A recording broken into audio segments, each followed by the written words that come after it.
Bom dia, irmãos. Deus abençoe a todos. Vamos começar o culto com uma oração? Senhor, nós queremos te agradecer por este dia. Obrigado pelo dia lindo e maravilhoso que nos deu, pela tua presença, pelo teu Espírito Santo estar em nosso meio, pelo Senhor Jesus Cristo também ter morrido, ressuscitado por nós, ó Pai. Te agradecemos pela vida que o Senhor nos dá. Te agradecemos, Pai, pela vida eterna que o Senhor também nos dá. E te louvamos pelo que o Senhor tem feito, pelo que o Senhor fará, pelo que o Senhor já fez, Pai. Muito obrigado, Senhor, pelas tuas maravilhas. Obrigado, Senhor, pelas tuas bênçãos. Obrigado, Senhor, pelo teu amor. E te louvamos, Senhor, por cada irmão que está aqui, por cada irmão que está chegando. Que o Senhor possa abençoar aqueles que também não puderam vir. Que o Senhor os guarde, os livre de todo mal, Senhor. E que a tua graça, o teu Espírito Santo possa alcançar a todos. E o Senhor possa nos dar, Senhor, a santificação. O Senhor possa nos dar, Senhor, crescimento espiritual, crescimento, ó Pai, emocional, material, familiar. Te louvamos por tudo, ó Pai. E te agradecemos por este momento agora, em nome de Jesus. Amém. Bom, vamos ficar de pé para louvar o Senhor?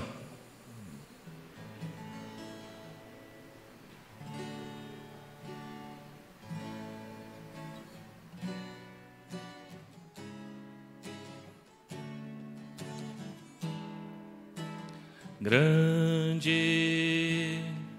é o Senhor e muito digno de louvor, na cidade do nosso Deus, seu santo monte,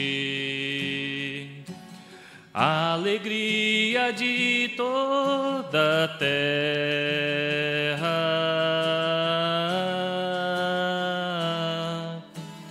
Grande é o Senhor em quem nós temos a vitória, que nos ajuda contra o inimigo. Por isso diante dele nos prostramos.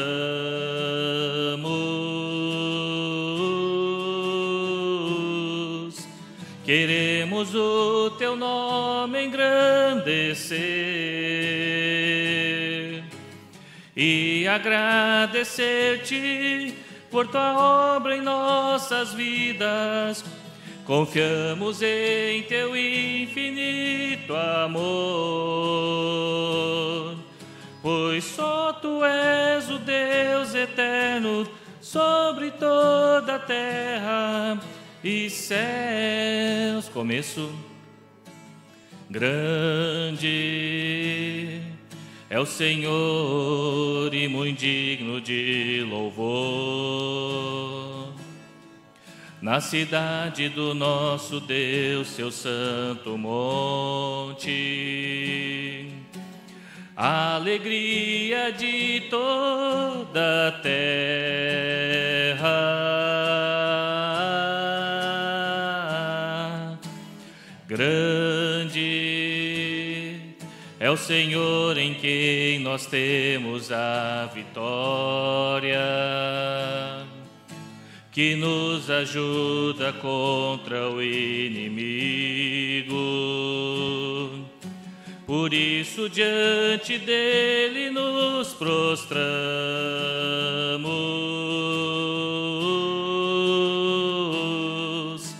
Queremos o teu nome engrandecer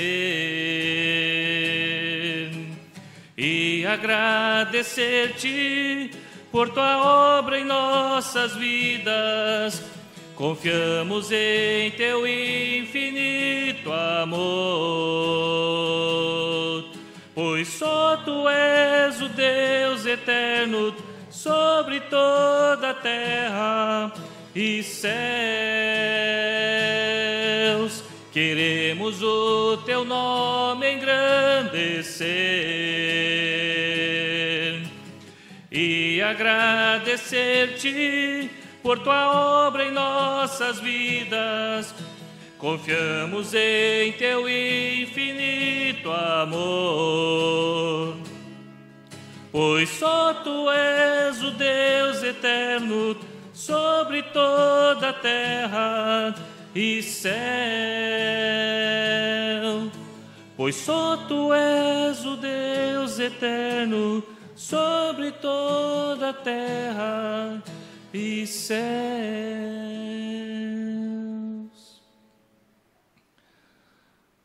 Deus de promessas, amém?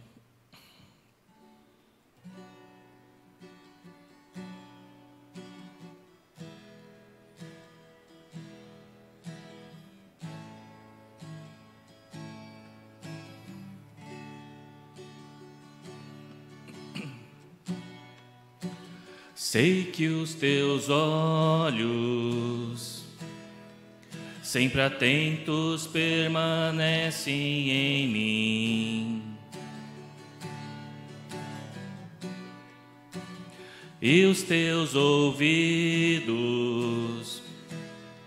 estão sensíveis para ouvir meu clamor. Posso até chorar, mas a alegria vem de manhã. És Deus de perto e não de longe, nunca mudastes, tu és fiel.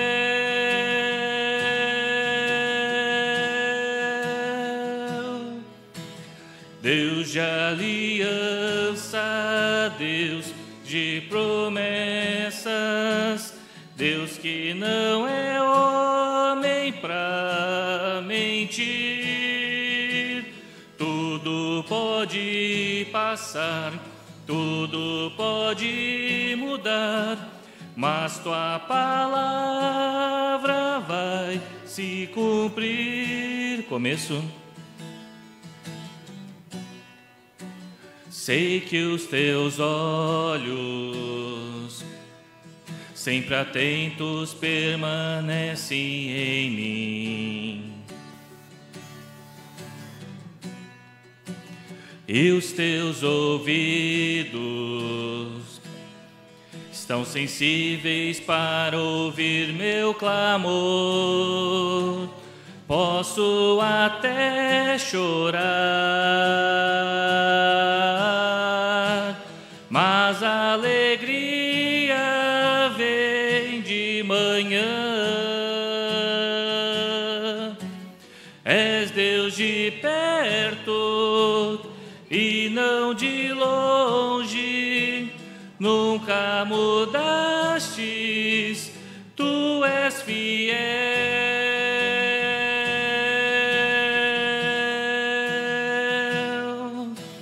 Deus de aliança, Deus de promessas, Deus que não é homem pra mentir. Tudo pode passar, tudo pode mudar, mas tua palavra vai se cumprir. Deus de aliança, Deus de promessas, Deus que não é homem pra mentir. Tudo pode passar, tudo pode mudar, mas tua palavra vai se cumprir. Posso enfrentar o que for, eu sei quem luta por mim. Seus planos não podem ser frustrados. Minha esperança está nas mãos do grande eu sou. Meus olhos vão ver o impossível acontecer. Deus de aliança, Deus de promessas, Deus que não é homem pra mentir. Tudo pode passar, tudo pode mudar, mas tua palavra palavra vai se cumprir. Deus de aliança, Deus de promessas, Deus que não é homem pra mentir. Tudo pode passar, tudo pode mudar, mas tua palavra vai se cumprir.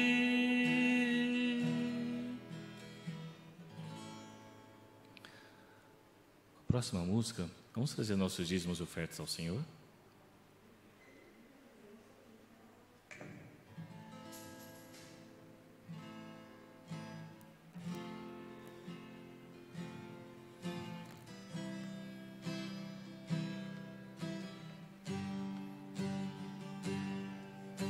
Eu vejo uma pequena nuvem do tamanho da mão de um homem, mas este é um sinal que a tua chuva vai descer. Eu vejo uma pequena nuvem do tamanho da mão de um homem, mas este é um sinal que a tua chuva vai descer. Faz chover, faz chover.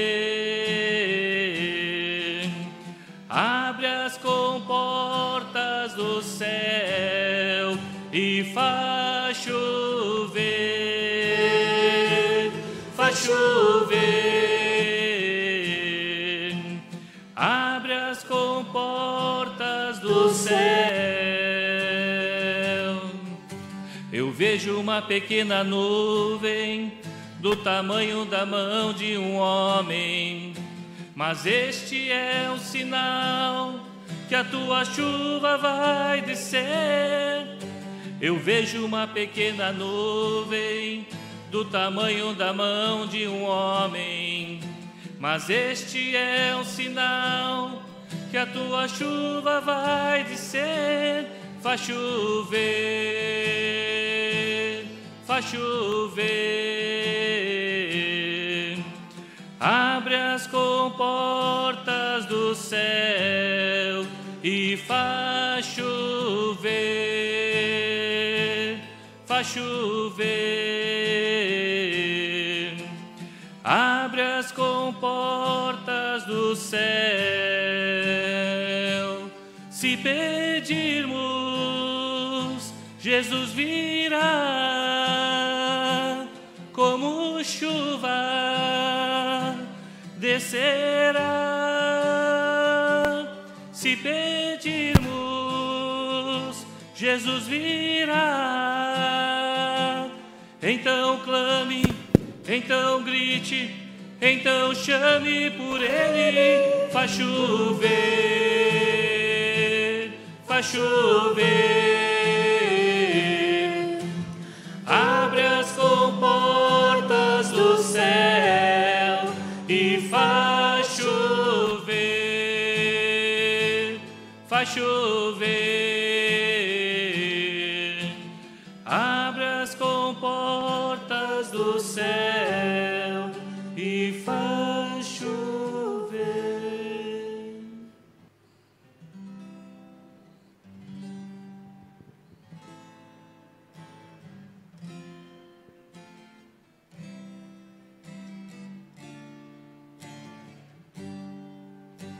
Sonda-me, Senhor, e me conheces. Quebranta o meu coração. Transforma-me conforme a tua palavra e enche-me até que em mim se ache só a ti.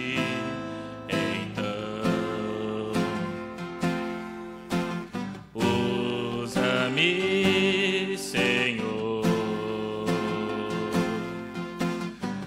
usa-me como um farol que brilha à noite, como ponte sobre as águas, como abrigo no deserto, como flecha que acerta o alvo. Eu quero ser usado da maneira que te agrade, em qualquer hora e em qualquer lugar. Eis aqui a minha vida, usa-me, Senhor, usa-me. Começo. Sonda-me, Senhor, e me conheces. Quebranta o meu coração. Transforma-me conforme a tua palavra e enche-me até que em mim se ache só a ti.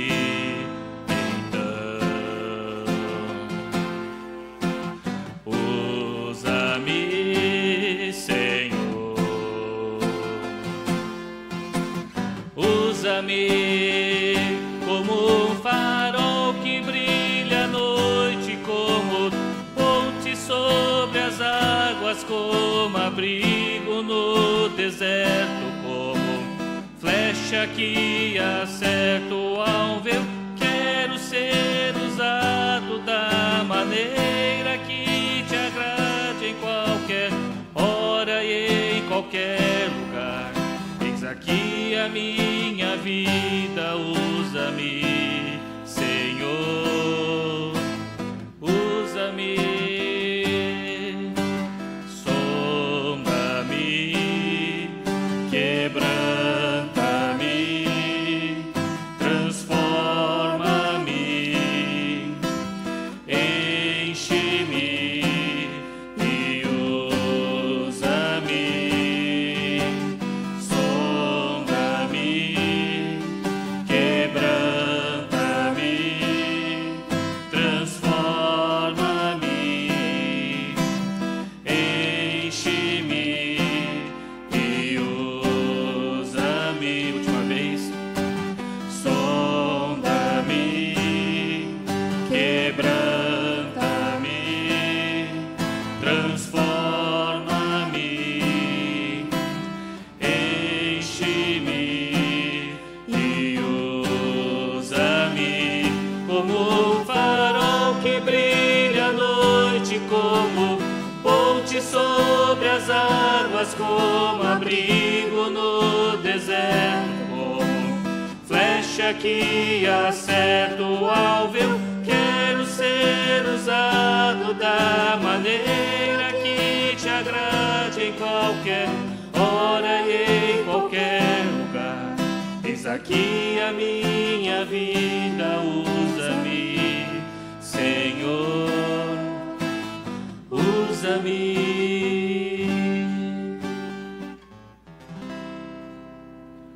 Santo Pai, te louvamos, Senhor, te agradecemos, ó Pai, pelo teu cuidado, pelo teu amor, porque o Senhor sonda o nosso coração, porque o Senhor sonda a nossa mente, Senhor, o Senhor sonda a tua igreja, Pai. Peço, Pai, que o Senhor possa santificar nossas vidas, ó Pai. Perdoa os nossos pecados, nossas ofensas, ó Pai, que são muitas. Nós pedimos que o Senhor tenha misericórdia de nós. Que o Senhor possa nos levar, Senhor, pelos teus caminhos, pelas tuas veredas, ó Pai, que são veredas de bênçãos, são veredas, ó Pai, de vitórias. E sabemos que o Senhor, ó Pai, é o nosso pastor. É o Senhor, ó Pai, que nos conduz às águas tranquilas, ó Pai. Por isso peço, Pai, que o Senhor possa trazer-nos a tua palavra agora. Fala através do teu servo, Pai, do Sérgio, usa ele para falar conosco. Que o Senhor possa tirar toda a barreira espiritual, toda a barreira nos nossos ouvidos espirituais, nas nossas mentes, no nosso coração. Que o Senhor possa tirar tudo, para que a tua palavra possa entrar, possa ser plantada e possa frutificar. Queremos te louvar por tudo, por este momento, por essa oportunidade. Em nome do Senhor Jesus Cristo. Amém, Senhor. Convido os irmãos a abrirem as suas Bíblias na primeira carta de Paulo aos Coríntios, 1 Coríntios, capítulo 6. Nesta manhã vamos ler os versículos 19 e 20.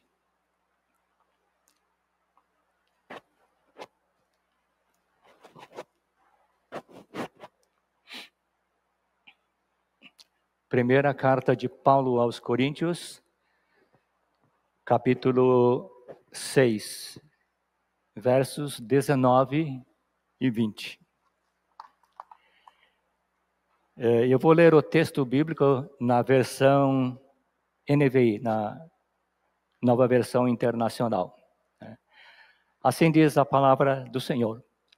Acaso não sabem que o corpo de vocês é santuário do Espírito Santo que habita em vocês, que lhes foi dado por Deus e que vocês não são de si mesmos? Vocês foram comprados por alto preço, portanto, glorifiquem a Deus com o corpo de vocês. Queria pensar junto com vocês nesta manhã sobre sendo morada de Deus. Morada é o lugar onde alguém se encontra de uma maneira permanente. De uma maneira permanente. Então,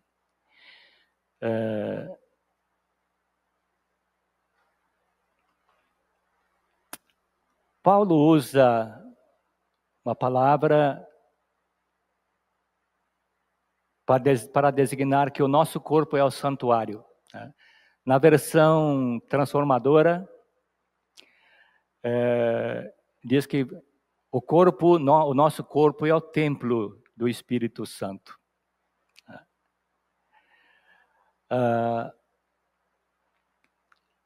Eu penso que é necessário a gente recordar um pouco o que significa exatamente santuário. Se nós abrirmos lá em Êxodo, não precisa abrir, eu vou apenas citar o versículo, né?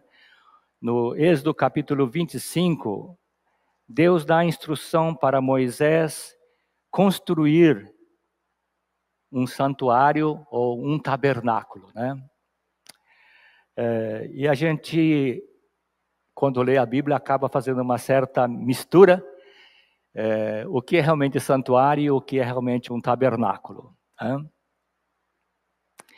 E Deus falou assim para Moisés: e vocês me farão um santuário para que eu possa habitar no meio de vocês.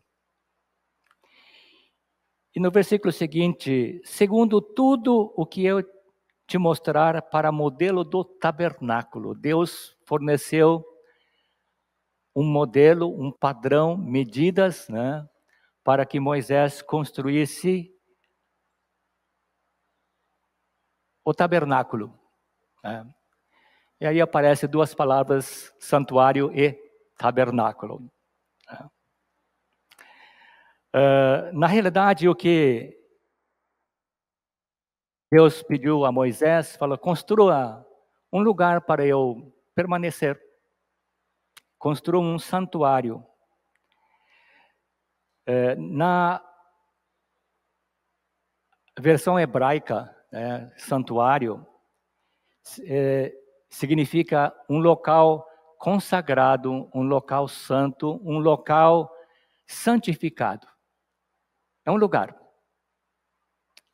E Deus fala: construa um tabernáculo. Tabernáculo é essa parte grande que fica no fundo desse cercado que nós estamos vendo aí. Né? E o tabernáculo significa tenda, uma tenda. Um lugar de morada permanente. Deus se manifestaria nesse tabernáculo. Né? E dentro desse tabernáculo é o lugar santo, o lugar da morada de Deus. Então, é o santuário. O engraçado é que Paulo, quando ele escreve esta carta à igreja de Corinto, ele usa uma palavra muito interessante. Quando ele fala assim, o corpo de vocês é o santuário. Ele usa uma palavra grega que significa local sagrado.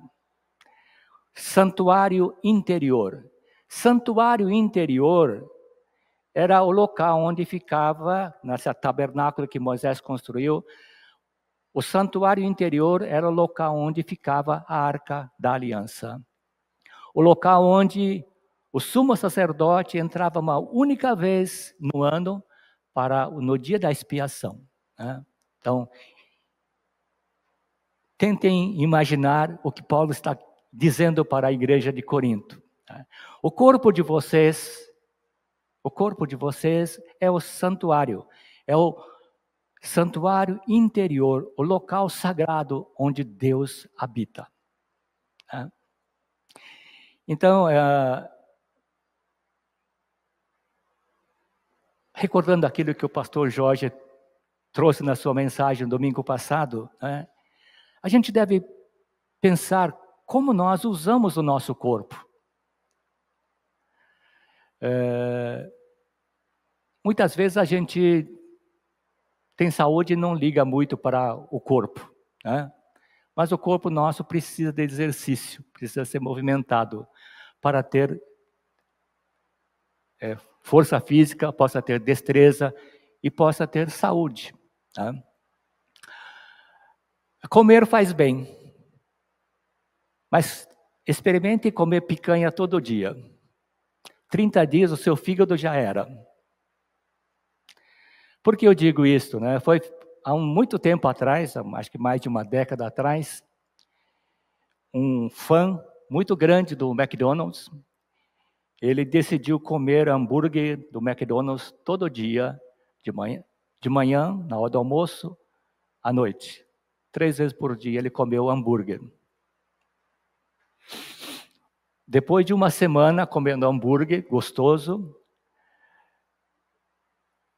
o corpo dele começou a apresentar alguns sinais de problema. 30 dias depois, ele precisou ser internado, porque o seu fígado estava totalmente entupido. Então, nós precisamos cuidar do nosso corpo através da nossa alimentação, através do nosso sono, através do nosso lazer, através de exercícios físicos. Porque nosso corpo é a morada do Espírito. Então, cuidado para não estragar aquilo que pertence a Deus. Né? É isso que Paulo está dizendo. Né? O corpo de vocês é santuário do Espírito, é o local interior sagrado onde Deus habita, através do seu Espírito. Né?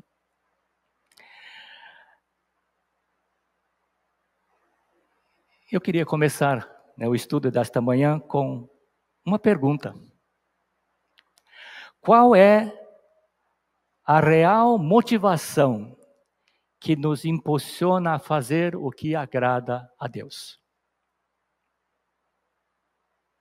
Qual é a real motivação que nos impulsiona a fazer o que agrada a Deus?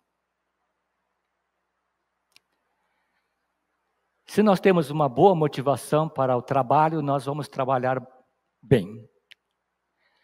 Se nós temos uma boa motivação para nos alimentar bem, nós vamos nos alimentar bem. Mas quando se trata das coisas de Deus, né, o que é que realmente nos motiva? Qual é a real motivação que nos impulsiona a fazer aquilo que agrada a Deus? E às vezes a gente pergunta, né? Mas eu não sei o que agrada a Deus. Leia a Bíblia. Né? Dentro da Bíblia está toda a vontade de Deus. Aquilo que agrada a Deus está ali. Né? E aquilo que não agrada a Deus também está escrito ali para a nossa instrução. Bom,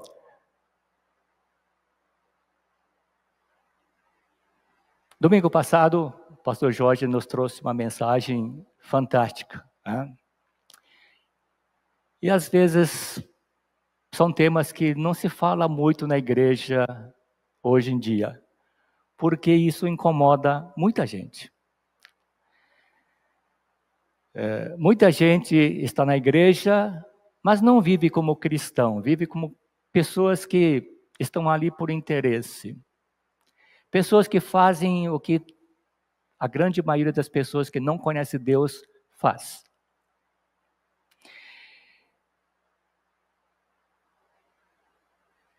E o título da mensagem que o pastor usou foi Vale Tudo, né? O pecado sexual. Né? E Paulo, ele ensina, né? Todas as coisas me são lícitas, mas nem todas convêm. Não posso praticar qualquer coisa.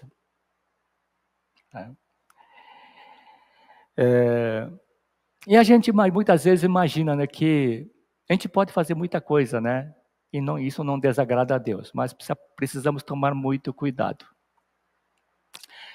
A questão de uns 2 meses atrás, eu fui fui convocado para ser testemunha do condomínio onde eu moro. Porque uma pessoa estacionou a moto na vaga do carro, na vaga da própria pessoa, estacionou a moto lá, e essa moto foi roubada. Mas o condomínio tem um local específico para bicicletas e para motos. Local específico para motos e bicicletas. Como a moto foi roubada, essa senhora processou o condomínio, né? E como eu sou um dos moradores mais antigos, o síndico falou, você pode ser a nossa testemunha. Eu falei, bom, tem outro? Não tem, você é o único. E fui ser testemunha. E uma das perguntas que o advogado de defesa, né, da pessoa fez, foi assim, você mora no condomínio, você tem liberdade de estacionar a sua moto onde você quiser? Eu posso estacionar onde eu quero. Sim, é uma liberdade que eu tenho. Mas às vezes a gente não está na frente do juiz, na frente dos advogados, e a gente acaba perdendo. E eu devia ter falado uma coisa que os advogados sabem, o juiz também sabe, entende, né? Eu posso parar a moto na vaga do carro, sem ser no local específico. Mas ao fazer isso, eu estou violando uma lei, uma regra que existe dentro do condomínio. Não posso reclamar que a moto foi roubada porque eu estacionei no lugar errado. Não posso reclamar que o condomínio é culpado pelo roubo da moto, porque na regra do condomínio existe um lugar específico para a moto. E eu não parei lá. Embora eu tenha liberdade de fazer o que eu quero, eu não posso quebrar, eu não tenho liberdade para quebrar a regra, a norma. É isso que a palavra de Deus mostra. Como cristão, nós devemos praticar na nossa vida aquilo que está no nosso coração. Mas aquilo que está no nosso coração deve estar de acordo com o que a palavra de Deus fala. Por isso é muito importante nós atentarmos, né? Que tudo aquilo que a gente pensa ou faz, ou procura ser, deve estar em harmonia com a palavra de Deus.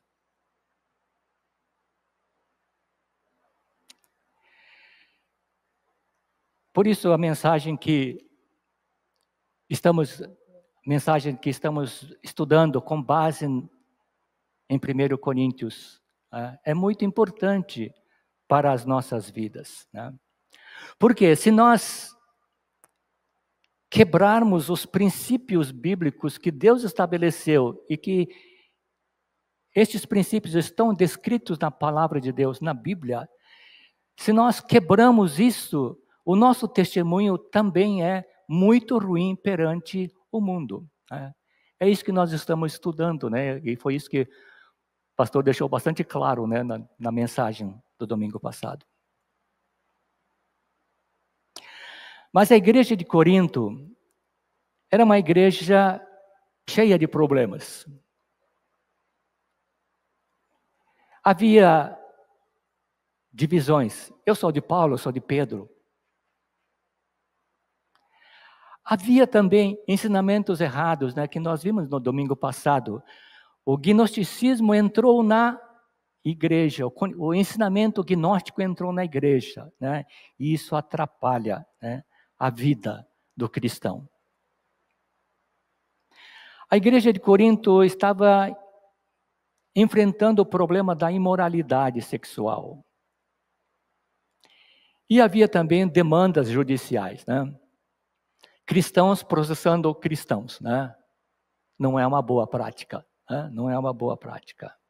E Paulo, tomando conhecimento disso, ele age de uma maneira bastante enérgica para tratar dos problemas que estão acontecendo naquela igreja.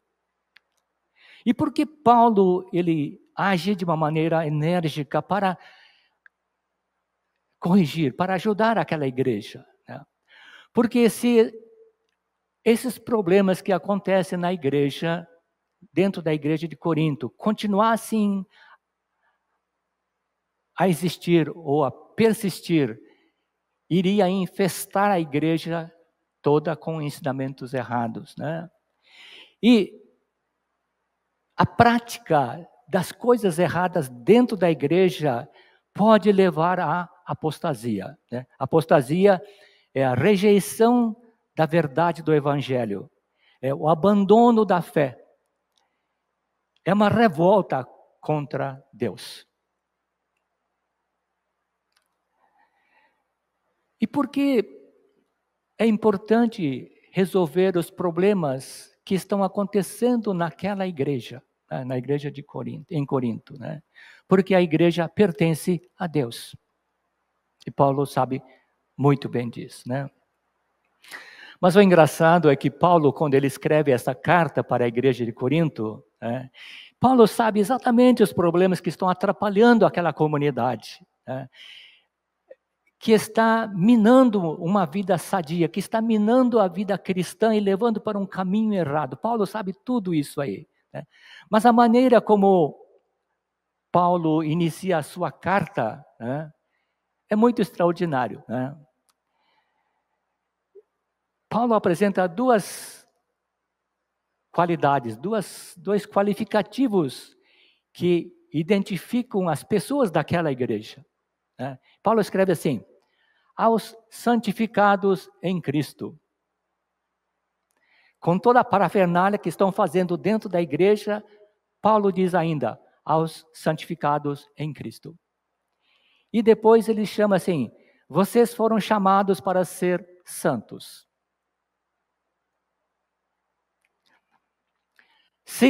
Se nós fôssemos chamados, a Chloe chegou um dia para a gente e falou assim: olha, Miriam, lá na igreja de Corinto a situação está caótica. Dá para você escrever uma cartinha aconselhando as pessoas? Pastor Jorge, escreve uma carta para Corinto. Está um tumulto grande, ninguém se entende com ninguém, está acontecendo isso, mas aquilo. Como você começaria a sua carta? Que tremenda responsabilidade, né? Eu pensei com os meus botões, como seria a carta que o Sérgio escreveria para aquela igreja? Eu imagino escrevendo assim: recebi algumas notícias da família de Chloe. E estou muito chateado com a atitude de vocês. Vocês não parecem cristãos. Depois de tudo que ensinei para vocês, vocês ainda não aprenderam absolutamente nada. E etc, etc, etc. E por aí vai. Mas Paulo, ele começa a sua carta escrevendo: aos santificados em Cristo, aos chamados para ser santos. Paulo espera que a igreja de Corinto viva de acordo com os ensinamentos e com os ideais cristãos. Daí, Paulo emprega um grande esforço para relembrar tudo aquilo que aconteceu na igreja de Corinto quando ele esteve lá. E ele procura avivar a chama da fé, procura avivar a chama da vida em Cristo para aqueles queridos irmãos. E ele escreve muitas coisas, né? E vamos nos ater ao versículo de hoje. Acaso vocês não sabem que o corpo de vocês é santuário do Espírito Santo que habita em vocês? Que lhes foi dado por Deus. E que vocês não são de si mesmos. Vocês foram comprados por alto preço. Portanto, glorifiquem a Deus com o corpo de vocês. Paulo escreveu para uma igreja problemática. Uma igreja que existia no meio de uma cidade corrupta e envolvida por uma cultura igualmente corrupta. Mas é uma igreja que aceitou o Evangelho de Jesus. Mas estava agora deixando-se influenciar pelo mundo descrente, que não conhece Deus, pelo mundo que está à sua volta. E Paulo sabe que não basta apenas repreender. É preciso corrigir, é preciso mostrar o caminho certo. E usar uma base teológica correta. Ou seja, usando os princípios estabelecidos por Deus e revelados nas Escrituras Sagradas.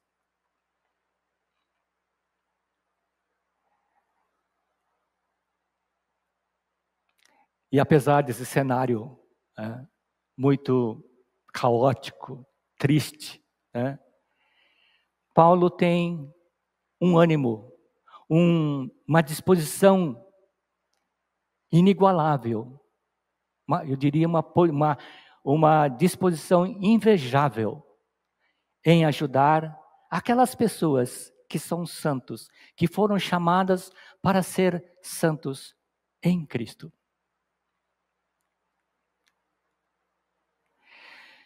Quando nós lemos esta carta, pelo menos nessa parte inicial, dos 6 capítulos que nós estamos estudando, ou temos estudado, isso nos deveria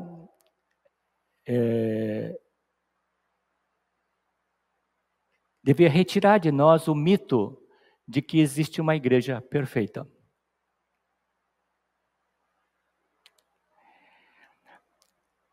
O Novo Testamento, quando nós lemos o Novo Testamento, nós vamos notar de que a igreja teve um monte de falhas no decurso do tempo.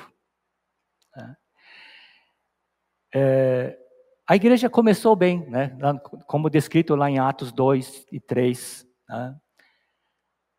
É empolgante ver aquela igreja unida, em comunhão, compartilhando no seu dia a dia o alimento necessário, o pão, orando junto, cantando junto. É algo extraordinário ver uma igreja assim.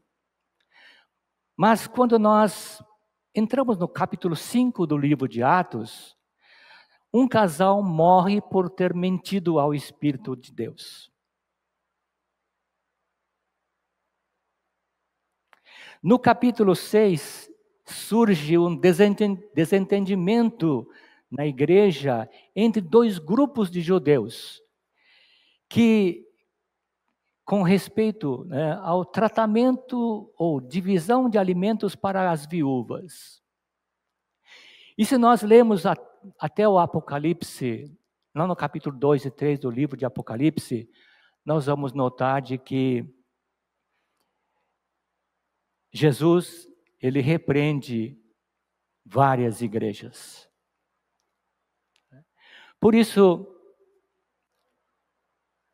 as igrejas não foram perfeitas na era neotestamentária. E também a igreja não é perfeita nos dias de hoje. Mas nem por isso a gente deve desistir da igreja.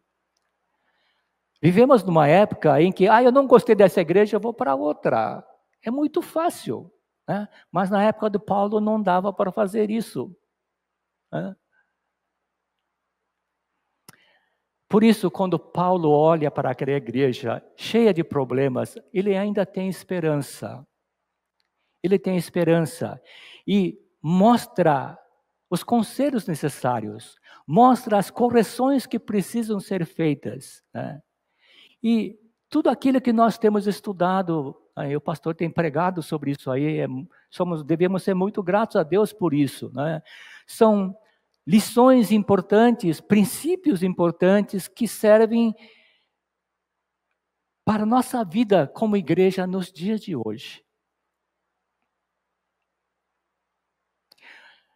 Por que os princípios bíblicos são importantes? Porque os princípios bíblicos, conforme foram estabelecidos por Deus, não mudam com o decorrer do tempo. A Bíblia que foi útil há 2000 anos atrás, ela continua sendo útil para nós hoje. Por quê? Porque os princípios de Deus não mudam. A palavra de Deus não muda.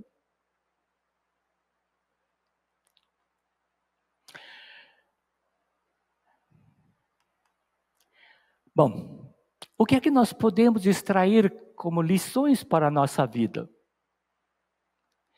A igreja em Corinto enfrentou inúmeros problemas, como divisões, imoralidades, oposição a Paulo, né, ao ensino de Paulo. Muitas pessoas se revoltaram contra ele, né? E quando nós olhamos para aquela igreja, muitas vezes a gente pensa, não tem solução. Está muito além de restauração.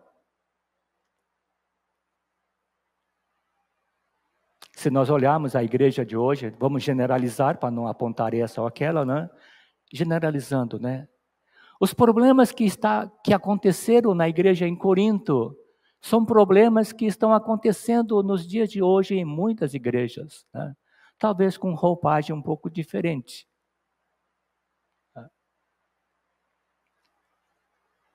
Mas Paulo dirige suas palavras para as pessoas que são salvas, mas cuja maneira de viver não estavam de acordo com o padrão das Escrituras. Se nós queremos viver uma vida cristã sadia, temos que estudar a Bíblia. Estudar a Bíblia. Não existe outro caminho. Temos que ouvir aquilo que Deus fala, né? Por quê? Porque nós precisamos conhecer a verdade de Deus, crescer no conhecimento de Deus e de Cristo Jesus. Quando Paulo olha para aquela igreja e vê um monte de problemas, Paulo não fica desencorajado. Ele não fica coçando a cabeça. Poxa, eu passei 1 ano e meio lá ensinando as pessoas, será que não aprenderam nada? Não, ele não faz isso. Ele ainda mantém uma esperança dentro do seu coração.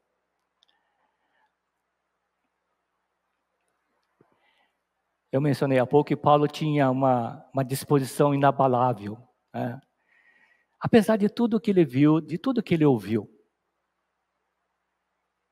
E as suas primeiras palavras, lá no começo da sua carta, diz: aos santificados em Cristo, aos chamados para serem santos. A confiança de Paulo, a esperança de Paulo, não está nas boas intenções que as pessoas daquela igreja em Corinto possam ter, ou poderiam ter, ou pudessem ter.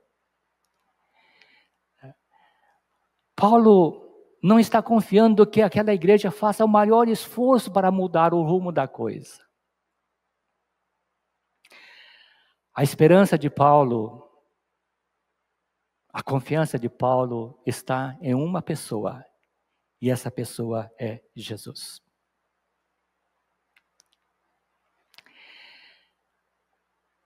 Paulo confia imensamente em Jesus, que o chamou para ministrar o evangelho na cidade de Corinto.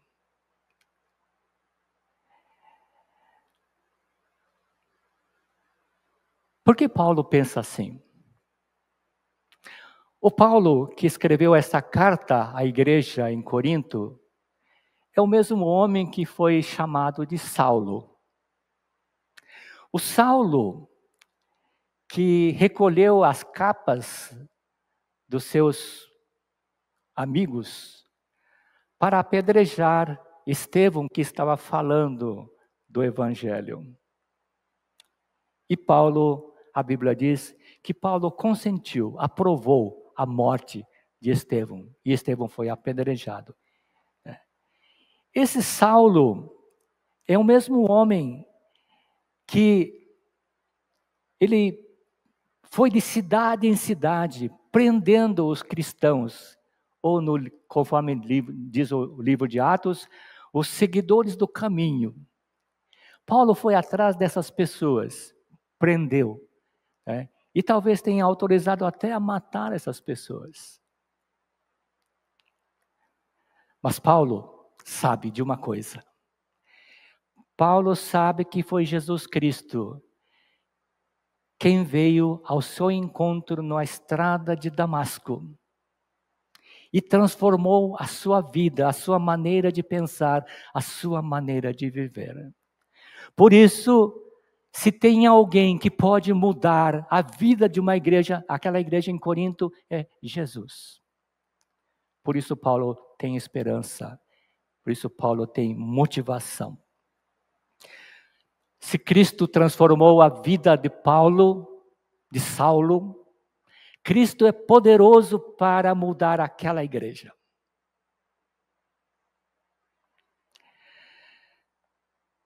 E a esperança de Paulo está, portanto, na fidelidade de Deus que provê cada necessidade espiritual da igreja em Corinto.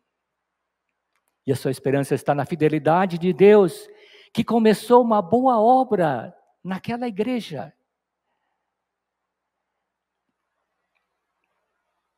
Por isso Paulo escreve cuidadosamente conselhos, diretrizes, de acordo com a palavra de Deus para aquela igreja.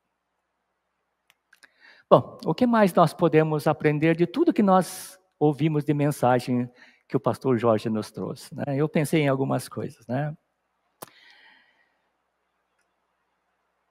Não podemos escapar do pecado ou dos males do mundo lá fora, refugiando dentro das paredes da igreja. A igreja não é o lugar para onde a gente vai, né, para escapar do pecado. A igreja é o lugar onde nós vamos para confrontar o nosso pecado. A igreja não é o lugar que é mantido santo, mantendo os pecadores longe. A igreja é o lugar onde os pecadores são trazidos para Cristo, para que sejam transformados em novas criaturas, para que possam aprender as Escrituras, crescer na fé e crescer no conhecimento de Deus e a viver a vida, um estilo de vida que agrada a Deus.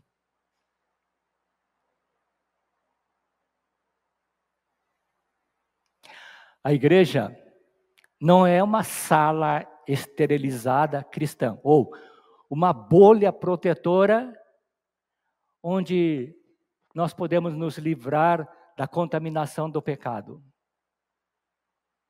A igreja está mais para um hospital, onde nós podemos encontrar ajuda e cura mediante a administração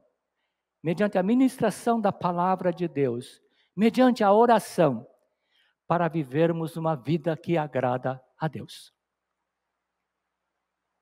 A igreja é o lugar onde nós aprendemos a amar uns aos outros com amor fraternal,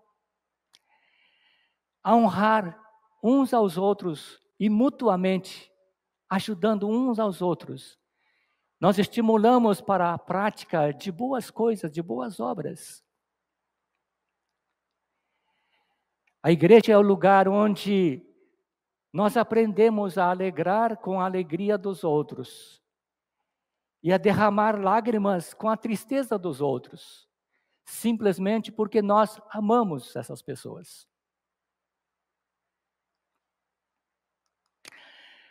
Qual é a real motivação que nos impulsiona a fazer o que agrada a Deus?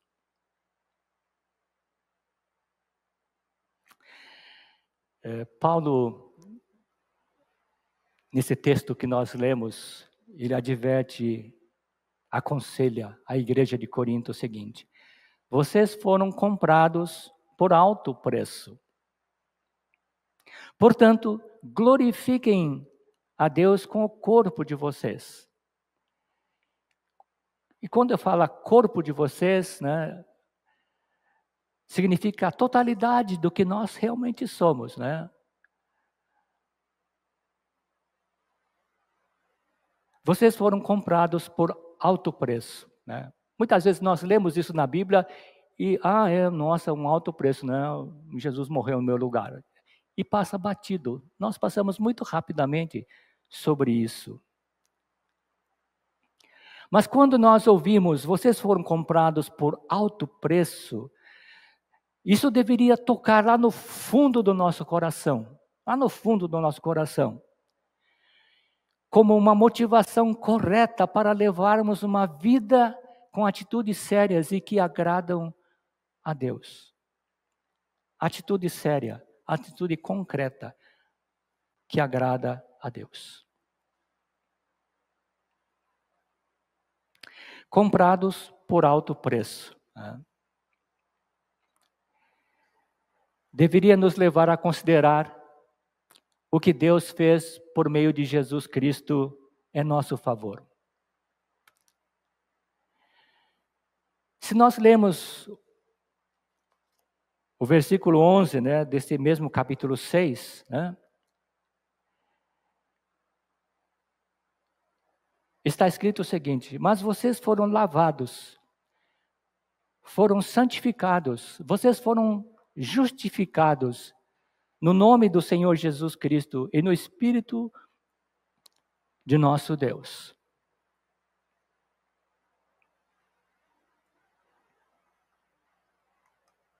Justificar, justificação, são termos jurídicos, termos legais, termos usados nos tribunais. E justificar significa provar em juízo a inocência de alguém. Ou justificar significa declarar que alguém é justo.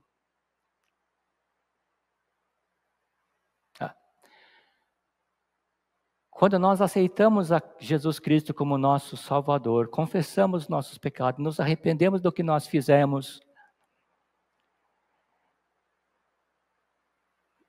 nós não fomos somente redimidos, fomos justificados. Deus olha para nós e vê como uma pessoa inocente. Por quê? Porque temos Jesus Cristo. E o princípio elementar da justiça diz o seguinte: quem é inocente deve ser declarado inocente, e quem é culpado deve ser declarado culpado. Né? Isso é o princípio da justiça.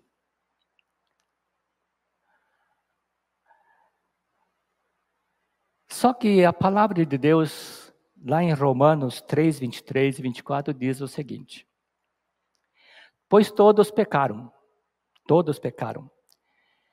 e não alcançam o padrão da glória de Deus, mas Ele, em sua graça, nos declara justos por meio de Cristo Jesus, que nos resgatou do castigo por nossos pecados.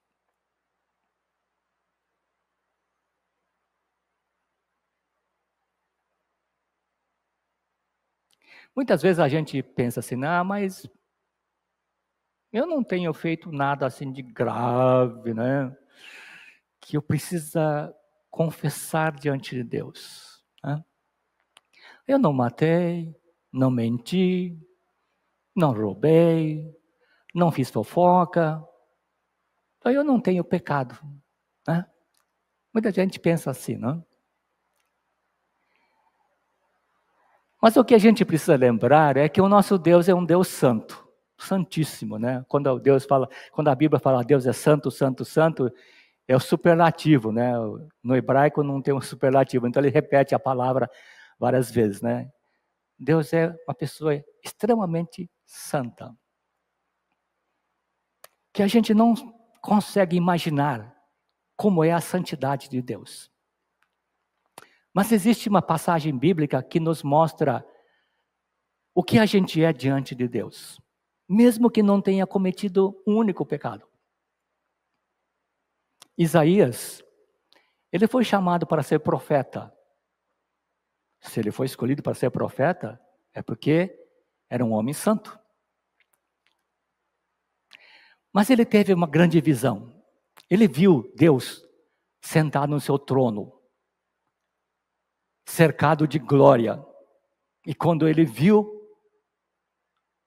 o santo, ele caiu no chão e disse: eu vi o santo, eu vi Deus. Estou perdido.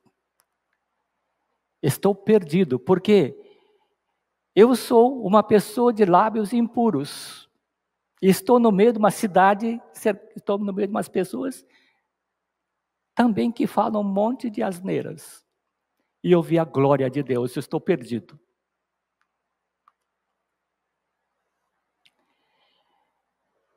E os anjos que cercavam Deus, sentado no trono de glória, pegam uma brasa do altar de Deus e toca os lábios de Isaías. Por isso nós precisamos lembrar de que quando nós nos colocamos diante de um Deus santo, é preciso reverência, é preciso humildade, é preciso quebrantamento. Mas a palavra de Deus, que fala assim, todos pecaram. Né? Mas o pecado provoca a ira de Deus. Provoca a indignação de Deus contra o mal. Né? Porque Deus é santo. Né? E a Bíblia diz que o salário do pecado é a morte. E o que a gente aprende é que nós não temos recursos, não temos condições de eliminar o pecado das nossas vidas com os nossos esforços, com os nossos recursos. Mas a Bíblia diz uma outra coisa muito interessante. Está lá em Provérbios, capítulo 17, verso 15, né? Eu vou ler. Absolver o culpado, liberar o culpado e condenar o inocente são duas coisas detestáveis, abomináveis para o Senhor, nosso Deus. Agora imagine, Deus olha para a gente e diz assim: você é justo. Embora seja um grande pecador. Opa, Deus entrou em contradição. Por quê? Se eu pequei, eu sou culpado, estou debaixo da ira de Deus, então absolver o culpado está errado. Mas foi o que Deus fez. Condenar o inocente. O que a Bíblia nos ensina? Que Jesus Cristo tomou o nosso lugar, que Ele nunca pecou. e condenou o inocente. Deus errou, não errou? Como é que Deus fez aquilo que Ele proibiu os outros a fazerem? Seria um absurdo, mas Deus nunca erra. Não é possível apontar o dedo para Deus e dizer, você errou. Ninguém precisa ensinar Deus, porque Deus é supremo, Ele sabe todas as coisas. A gente não precisa chegar para Deus e dizer assim, olha Deus, estive pensando naquele assunto que nós conversamos, eu tenho uma ideia nova. Deus não precisa disso, porque Ele sabe todas as coisas. Por isso, justificar o pecador seria um absurdo tremendo se não fosse a cruz de Cristo. E sem a cruz, não há justificação do injusto. Porque sem a cruz, a justificação do injusto seria realmente injusto, né? Seria imoral, seria impossível. Mas como é que Deus faz isso? Deus fez algo que somente Ele poderia fazer sem quebrar os seus próprios princípios. Vamos ver o que o apóstolo João escreveu na sua carta, né? Está em 1 João capítulo 4, verso 10. Deus enviou seu Filho como propiciação pelos nossos pecados. Uma palavra muito complicada, né? A nova versão transformadora diz assim, Deus enviou seu Filho como sacrifício para o perdão de nossos pecados. Pessoalmente, eu prefiro a palavra propiciação, né? Me dá a impressão que é um pouco sofisticado e me torna um pouco mais inteligente, né? Só por isso, só fachada, né? Mas é a mesma coisa. Propiciação significa oferta ou sacrifício para aplacar a ira divina. Propiciação significa oferta ou sacrifício para satisfazer a justiça divina.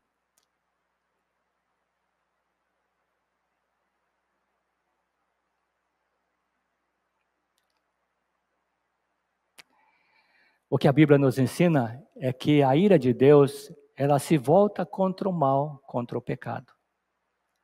E quando fala que Deus fica irado, né, muitos pastores, muitos pregadores não gostam desse termo, Deus irado, né? Não, Deus não fica irado, Deus fica irado lá no Apocalipse, lá no dia do julgamento, quando Ele vai condenar os pecadores. Né? Será que é assim? A gente deveria ler mais a Bíblia. Mas a ira de Deus é voltada contra o mal, contra o pecado. Não significa que Deus perdeu o controle. Não significa que Deus não tem princípios. Né? Eu já vi uma pessoa irada. Não dá para conversar, porque se você for conversar, ele vai bater em você, ele vai socar a sua cara. E já vi uma pessoa exatamente assim. Ele andava com a mão fechada, assim, pronto para agredir. E ele estava todo sangrando, então ele deve ter brigado até dizer chega. Deus não é assim.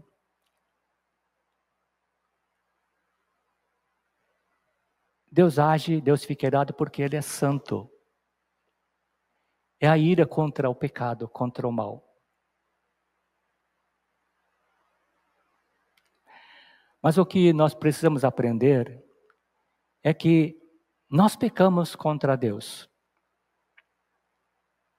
Nós pecamos e nós não temos condições de aplacar a justa indignação de Deus. Nós não temos como aplacar a justa ira de Deus com os nossos próprios meios.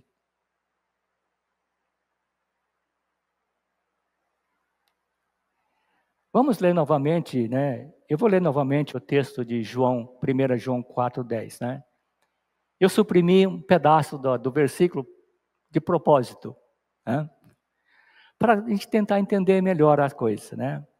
O que João escreve é o seguinte: é nisto que consiste o amor. Não em que tenhamos amado a Deus, mas em que Ele nos amou e enviou o seu Filho como propiciação, como sacrifício, como oferta, como expiação para o perdão de nossos pecados. O que é que Deus fez? Que João está dizendo propiciação. O próprio Deus, Ele tomou uma oferta, um sacrifício para satisfazer a sua própria justiça. Vejam o que Deus fez. Mas Ele mandou Jesus Cristo, não? Eu gosto muito de um escrito que o pastor John Stott, é um pastor inglês, ele escreveu no seu livro Estudo em Romanos sobre propiciação, sobre esse sacrifício, sobre essa oferta. Ele diz o seguinte: Deus, por nos amar, sem que merecêssemos, fez por nós o que nunca poderíamos fazer sozinhos. O amor, a ideia, o propósito, a iniciativa, a ação e a dádiva foram todos de Deus. Deus deu o que havia de mais precioso na sua vida, o seu próprio Filho, como propiciação, como sacrifício, como oferta, como expiação, para morrer em nosso lugar. E ao dar o seu Filho, Ele estava também dando de si mesmo por nós. Deus nunca quebra a sua palavra, Deus nunca burla, passa por cima da sua palavra. Quando Ele fala assim que absolver o culpado ou condenar o inocente são coisas abomináveis para Deus, o que Ele fez para não quebrar isso? Ele ofereceu a si mesmo, através do seu Filho Jesus.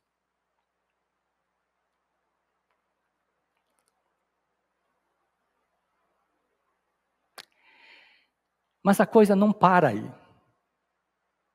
Quando a gente fala assim que Deus deu de tudo, vamos olhar para Jesus. Naquela última noite que Jesus passou com seus discípulos, depois de ter ceado e dadas as últimas instruções, Jesus foi com seus discípulos para o jardim do Getsemane. E lá ele fez uma oração. Pai, se for possível, afasta de mim este cálice. Contudo, que seja feita a tua vontade e não a minha. Jesus sabia que o seu tempo havia chegado. Daquele momento para frente existia só uma rota, que era o Calvário, a cruz. E que isto era aquilo que Deus tinha planejado antes de construir este universo. E que Ele estava dando a sua vida por alguém que pecou contra Deus. A vida de um inocente estaria sendo sacrificado no lugar de um culpado. E Jesus ora: Pai, se for possível,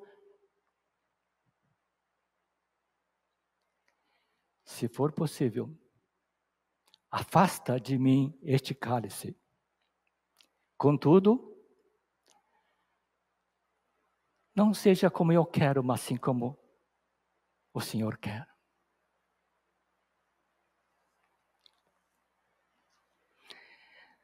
Certa vez um pastor, ele estava ministrando numa classe da escola dominical para adolescentes sobre este tema. Se for possível, afasta de mim este cálice. E o pastor pergunta, depois de muita explicação sobre o texto e tudo mais, ele pergunta para a classe: alguém tem uma ideia do que havia naquele cálice que Jesus estava vendo? E ele pede para retirar da sua presença? O que você acha que havia naquele cálice? O que havia naquele cálice que Jesus não queria beber, mas estaria obedecendo a Deus? Uma garota se levanta e diz: pastor, o cálice estava cheio da ira de Deus contra o pecado. Exatamente isso. Todos os erros que nós cometemos, desde o dia que nós nascemos até o dia que nós morremos, multipliquem isso pela humanidade inteira, estava toda a ofensa contra Deus dentro daquele cálice. E um inocente teria que tomar aquele cálice e aguentar, suportar a ira de Deus. E o salário do pecado é a morte.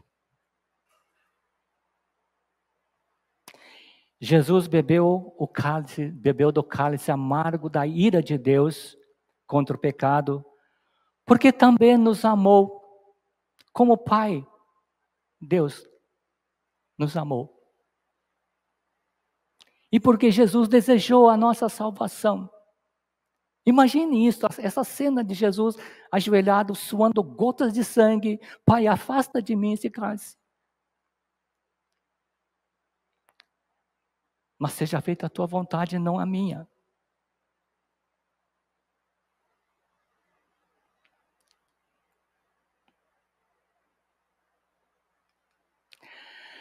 Através da morte expiatória de Jesus, através daquela morte sacrificial de Jesus, Deus aplacou a sua própria ira, redimindo-nos, tornando-nos justos. E ao mesmo tempo mostrou a sua justiça. Por isso Paulo fala para a igreja de Corinto: eu preguei para vocês a mensagem da cruz, o Cristo crucificado. Porque Paulo entendeu exatamente quanto custou para Jesus salvar a vida dele, que perseguiu a igreja, que consentiu na morte de Estevão e que estava perseguindo os cristãos. Mas na realidade Paulo estava perseguindo a Jesus. E Paulo sabe que se ele foi salvo, perdoado, e que ele pode falar do Evangelho, é por causa de Jesus Cristo. Jesus entregou a vida por alguém que não merecia viver. Exatamente isto que nós também precisamos compreender. E se nós compreendemos o que Deus fez por meio de Cristo Jesus em nosso favor, só nos resta prostrarmos, humilhados, quebrantados, diante de tamanha sabedoria, de tamanha santidade, de tamanha justiça, tamanho amor, tamanha misericórdia de Deus. E render graças a Ele, glórias a Ele, porque somente Ele é digno de receber a glória pelo que Ele fez por meio de Jesus Cristo, por nós. Vocês foram comprados por alto preço. Se os nossos corpos foram redimidos, por Jesus, já não pertence mais a nós.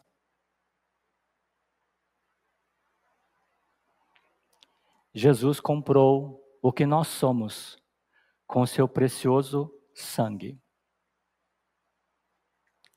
Por isso, a vida da pessoa que aceita Jesus Cristo precisa mudar e continuar mudando sempre, sendo transformado na sua maneira de pensar, na sua maneira de agir, na sua maneira de ser. E continuar crescendo no conhecimento da palavra de Deus.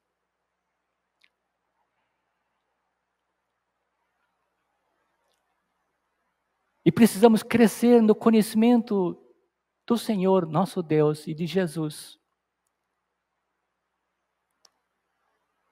É preciso manter uma comunhão diária, constante com Deus, por meio de Jesus. E permitir que o Espírito de Deus que habita em nós, conforme a palavra que nós lemos lá no início, permitir que o Espírito de Deus transforme as nossas vidas. E Paulo escreve algo fantástico na sua carta de Efésios, no capítulo 3, verso 19. Para que vocês sejam preenchidos com toda a plenitude de vida e poder que vem de Deus. Por isso, Paulo diz, lá em Romanos 12, 1. Portanto, irmãos, suplico-lhes que entreguem o seu corpo a Deus, por causa de tudo o que Ele fez por vocês, que seja um sacrifício vivo, santo, do tipo que Deus considera agradável, porque esta é a verdadeira forma de adorá-lo. Deus é digno de receber toda a glória, toda a honra. O livro do Apocalipse nos ensina de que lá nos novos céus, na nova terra, os anjos, milhões e milhões de anjos, os salvos, estarão diante do Senhor Jesus, dizendo, digno é o Senhor. Digno é o Cordeiro que foi morto e ressuscitou, porque com o seu sangue comprou um povo para si. Mas nós não precisamos esperar até a eternidade, passar para a eternidade. Podemos começar agora, adorando este Deus fantástico, extraordinário, que apesar de tudo que nós somos, entregou a própria vida para nos salvar. Deus é digno de ser adorado. Bom, de tudo que nós falamos, a gente não vai lembrar de muita coisa. Então, vamos pensar em algumas coisas, né? Para nós guardarmos e praticarmos em nosso viver de cada dia. Existem dois modos essencialmente diferentes. O modo de Cristo e o modo do pecado. E não existe probabilidade, não existe possibilidade de ficar em cima do muro. Será que Cristo? Será que do meu jeito? Não dá. O que existe é o modo de Cristo e o modo do pecado. Não podemos viver no pecado e ao mesmo tempo agradar a Deus. É impossível praticar isso. Podemos escolher obedecer ao Evangelho ou dar as costas em descrença, não me interessa. Podemos dar as costas em descrença, rejeitando a autoridade de Cristo. Podemos nos arrepender de uma escolha errada que nós fizemos e alterar as consequências fazendo uma escolha certa. Uma escolha correta, enquanto houver um tempo oportuno permitido por Deus. Porque as consequências da escolha já foram determinadas pela soberana vontade de Deus. E não existe apelação possível contra a soberania de Deus. Que Deus nos ajude a viver conforme a sua palavra, que a nossa maneira de viver seja sempre agradável. Não significa que nós nunca vamos pecar, que nós nunca vamos errar. Mas se o Espírito de Deus habita em nossos corações, quando nós erramos, Deus vai dizer, olha, cuidado, tá? e nós temos a chance, a oportunidade de dizer: Senhor, errei, por favor, me perdoa. Por que isso é possível? Porque o apóstolo João escreveu uma coisa interessante na sua carta. Se nós pecarmos, nós temos um advogado, que é Jesus Cristo, que vai nos defender. Vamos lembrar disso. Tá? Enquanto existir o tempo oportuno dado por Deus, nós temos a oportunidade de voltar para Deus e dizer: Senhor, errei, me perdoa. Tá? E a nossa vida pode continuar sendo uma vida que faça sentido, que influencia outras pessoas a seguir a Cristo Jesus. Vamos orar? Eterno Deus, nós te agradecemos pela tua palavra. Muita coisa podemos ouvir nesta manhã, mas, Senhor Deus, toca o nosso coração e mostra-nos aquilo que é essencial para as nossas vidas, para que a nossa maneira de viver seja agradável a Ti, Senhor Deus. E que nós possamos ser realmente um canal de bênção para outras pessoas que ainda precisam conhecer a Cristo Jesus. Que o nosso testemunho, que a nossa maneira de viver seja algo digno que glorifique o Teu nome, Senhor Deus. Assim nós oramos e Te agradecemos, ó Deus, em nome de Cristo Jesus. Amém e amém.